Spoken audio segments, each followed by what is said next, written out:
Creating content as a real estate professional is not always easy. And so that's why in this video, I'm going to give you the 3 tips that I've learned over the years from creating a ton of content that are going to help you create content more consistently, more efficiently, and more effectively. But first, as always, if you enjoyed this video, give it a thumbs up, drop a comment if you have any questions, and let's get started. So you're wanting to create real estate content for buyers, sellers, for your sphere of influence, for the people who are closest to you in your life. Great, that is a great place to start. But just thinking about creating content and coming up with a ton of ideas can feel really tough and stressful. So the first tip and trick that I have for you is if you're looking for content ideas, go back to the questions you get each and every day. What questions are you answering with buyers? Which questions are you answering with sellers? What concerns do people have? What concerns do people have about a house or a neighborhood or a city? What questions do they have? Use all of those questions as a great way to create content. If you answer those questions in your content, you'll never run out of ideas to create content about.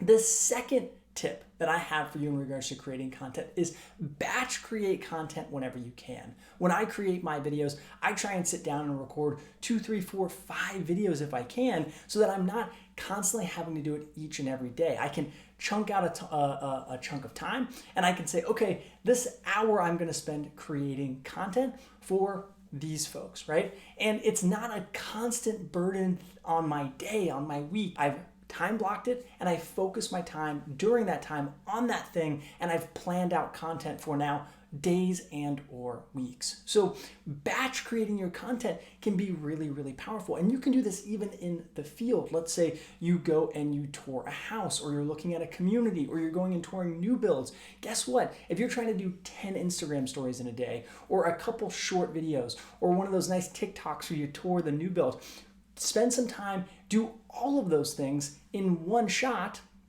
and use that as a time to batch create even when you're in the field, so you're not having to go and rethink about different types of content to create as you're progressing through the week.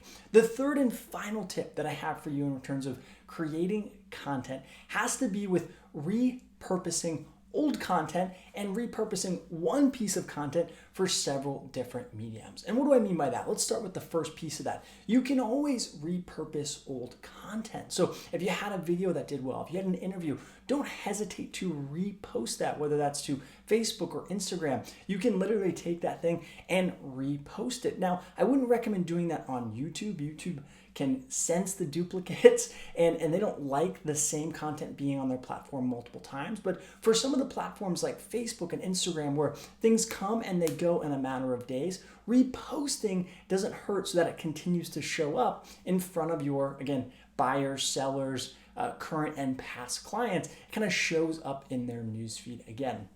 The other way to repurpose content has to do with taking one piece of content and using it for multiple things. So the example that I use, what I do with After the License, is sometimes I will create a video like this. It's a long form YouTube video, and then you can take this long form video and you can chunk it up into smaller short clips for TikTok and Instagram Reels. I could take this script, this transcript of this video, and make it into a blog post, or I can take the content of this and use it as bullet points for a blog post.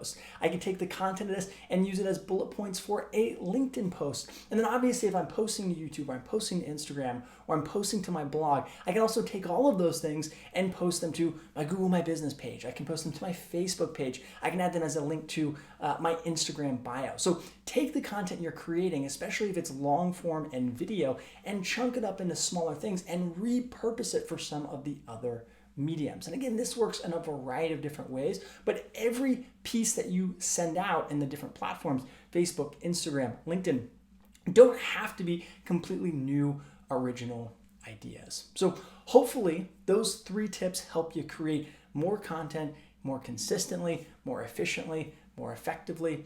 The next video I recommend you watch is one I did a couple weeks ago on the market. We're starting to see some fears of a housing crash or a recession. And so I put my thoughts on that here in this video. I'll link it up here. Again, if you enjoyed this content, give it a thumbs up, and I'll catch you on the next one.